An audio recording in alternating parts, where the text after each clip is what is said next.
r/nosleep. Posted by you/likeeyedid. Today is the beginning of the 5th season, and at precisely 11 something terrible will happen in my town. Part 1.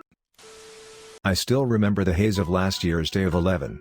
It was in a way my initiation into this new town that would become my home. The streets were decorated all in purple and red, the official colors of the season. The people had brought out their most extravagant costumes, and the thrill in the air felt so thick you could almost grab it. The cheerful beginning of the 5th season. The 5th season. Where I come from we call it carnival, or carnival, but from what I know that means something else all around the world. I believe some of you know it as Mardi Gras. Carnival for us means colors, costumes, and candy. But most importantly it means letting out your deepest demon to fulfill passion and sin before the beginning of Lent. The last hooray.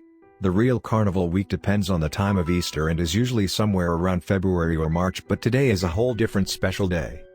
It is the initiation of the season.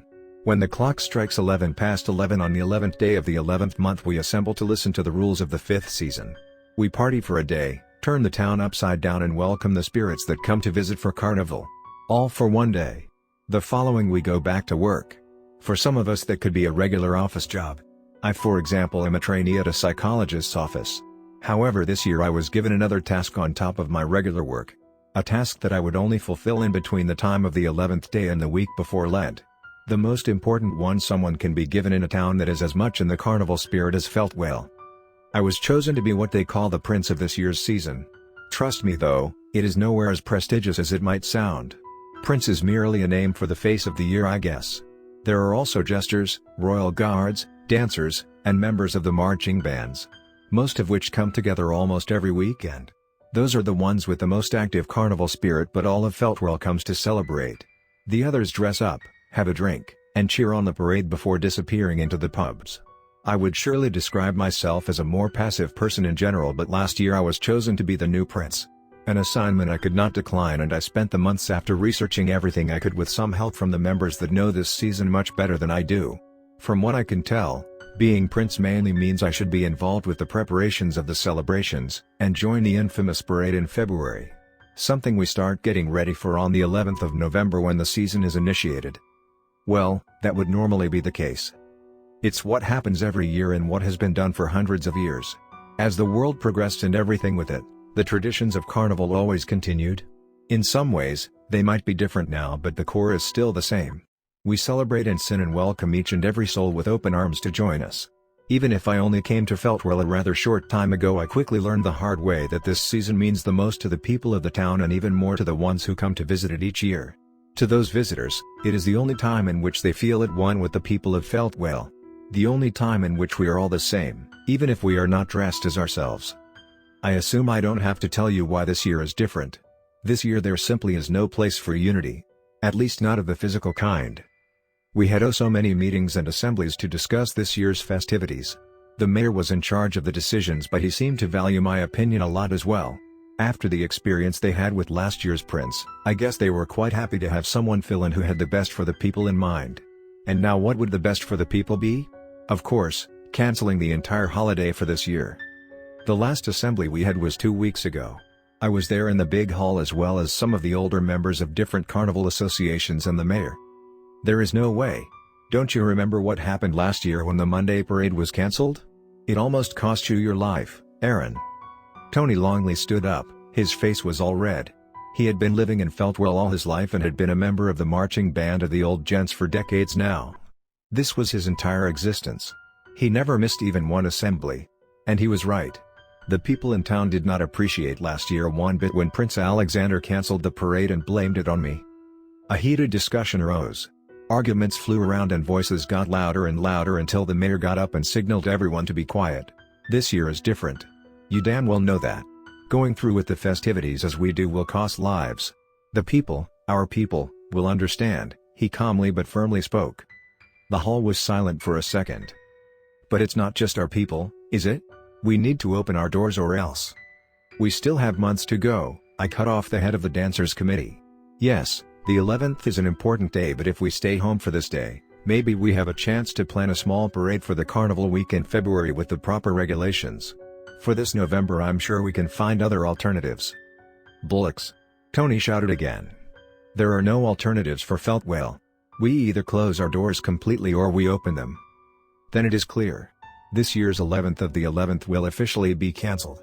There will be no celebrations, no decorations, and no costumes. It pains my heart as much as it does yours, but this is the only way. What is 1 year after all, right? The mayor ended the discussion.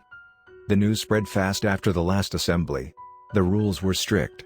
There must be not a single sign of the beginning of the 5th season. The mayor and other elders of the town agreed that if we didn't welcome the season, that the spirits wouldn't find their way to us. This was of utter importance because if anybody visited Feltwell there was no way to stop the celebrations. And even the biggest carnival enthusiasts knew that this year there was no space for it. In a way, I was happy that I wouldn't have to continue with my duties as prince. I had seen 1 year of the celebrations in Feltwell and quite frankly that was enough for me. Sitting on top of a cart and being part of the parade didn't seem like the thing for me at all. Of course, I had to act bummed and put up a sad face, but in reality, I was more than happy to go back to my regular job. Although I was a little sad I wouldn't see the friend I made last year during carnival again. I was looking forward to talking to him, but I guess I would have to wait another year for that. The borders of the town were closed off. The Wednesday of the 11th would be boring and lonely and the people would just have to accept that. The following days Feltwell looked more dark and bleak than I'd ever seen it before. You couldn't find even the tiniest drop of purple or red. The costume and decorations shops were closed.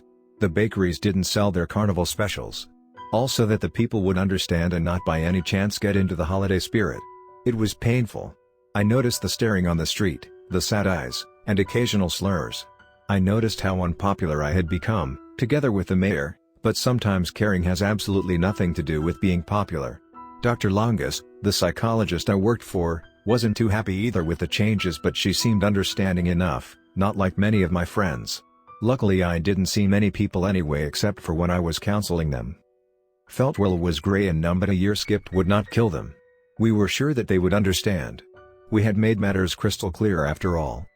Now while the majority did, there is always a small group that will revolt. In Feltwell, they did in the fashion of festive glee. It didn't start until yesterday. Tuesday when I went to work I noticed a few children wearing costumes and giggling. There was purple lametta thrown high on top lantern posts and I noticed bits of confetti here and there. I saw it and continued my way to work.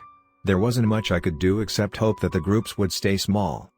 On my way back from work I noticed more dressed up individuals, though this time they were adults. A group of clowns running over the street, a couple dressed as jesters walking hand in hand, a mime sitting on a bench. The mime especially gave me shivers. Come on, you know the rules this year. At least go home where others don't see you. I called over to the mime. At least he was alone, but it still bothered me. I know I should have just ignored it, but if others see they think it's okay too and nobody will care anymore what they can and cannot do. He didn't respond. He simply kept staring at me with a look that was filled with disgust and madness. Do you want me to call the police? I asked as I was walking closer to him. The mime got up from the bench, his eyes never leaving mine. He tilted his head to the left and whispered in a rusty voice, "We didn't forget. You will pay for last year." I hadn't noticed that we were alone on this street now, and whoever was hiding behind the black and white makeup looked aggressive. I backed away and quickly made my way home. I had been too naive thinking the people would think logically. That night I heard them on the streets. Shouting, singing, and giggling. Even with the prohibition of alcohol these days they simply brought what they had at home. I heard police sirens all night trying to break up the groups and send people home. Feltwell had disappointed me again. I was awake half the night and the other half I was plagued by nightmares. I imagined it was my conscience telling me how much I was hated. Even more than the year before, even after I thought they had finally accepted me. Now on this day I still wasn't sure whether they despised or honored me. Not after what I found. As I woke up the next day on the 11th day of the 11th month, there were still noises coming from outside, although now they sounded faint and further away. I wasn't working today and planned to stay inside all day and give the mayor a call so he could update me. As I peeled myself out of bed to go take a shower, however, I noticed there was something lying on the end of my bed. Something that certainly wasn't there last night. A crown. Stuck on the crown was a note. "We will be awaiting you at 11:11. May the season begin." I called the mayor's office but nobody picked up. When the clock struck 11, I knew there was nothing else I could do but see whether the people of our town were really that terrible that they would entirely neglect the rules. And I still didn't know who dropped off that crown and why I didn't notice. My mind was racing, Deep inside I could feel that something was awfully off.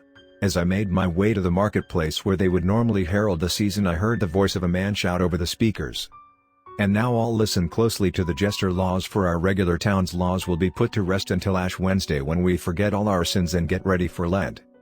No way, I thought. They were reading out the official rules of Carnival. Something the mayor normally does each year, but there was no way he would be there today. Not after what we discussed. The freedom of a jester is untouchable. It wasn't his voice. Somebody else was speaking. There is no difference between jesters. No matter if you are royalty, a fool, or a guard. We are all one and should never fight each other, even when our woozed up minds might command us to. I did recognize the voice. It was that bastard, Tony. All jesters are to follow the commands of the carnival prince. Well, I was the fucking prince and they surely didn't listen to me. I was fuming as I got closer to the marketplace. I was expecting a small group. A few idiots that Tony assembled. May the time of sin begin. And now let's welcome the season with 3 loud hoorays. I was just walking through the street leading to the marketplace when I heard them. A look at my watch showed me it was exactly 11:11. They had welcomed the season. I don't know what I expected, but it definitely wasn't this. From where I stood I could hardly see the stage. A stage that hadn't even been standing there last night. The place was filled with hundreds of people, all in costume. Half of Feltwell must have been there. I didn't know what to do.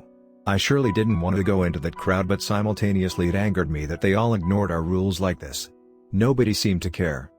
Jesters, fools, kindred spirits. Please make way for our most honored royal, Prince Aaron. Everyone turned around and stared at me. Then there was movement.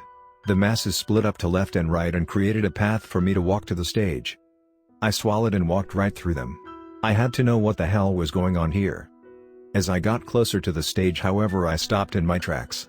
Next to a group of people dressed in the official carnival wear in purple and red stood our mayor. Or better, he was hunched on his knees with a rope tied around him and duct tape on his mouth. His eyes were filled with fear. Before I could make another move, one of the costumed men started speaking. This time I did not recognize the voice. "Welcome our prince of the annual season with a hooray, my jesters." The crowd started shouting and cheering. There was confetti being thrown around and people were whistling. That's when the jester revealed a big knife from behind his back. "Hooray!" everyone shouted. As the jester grabbed the knife and cut right through our mayor's throat,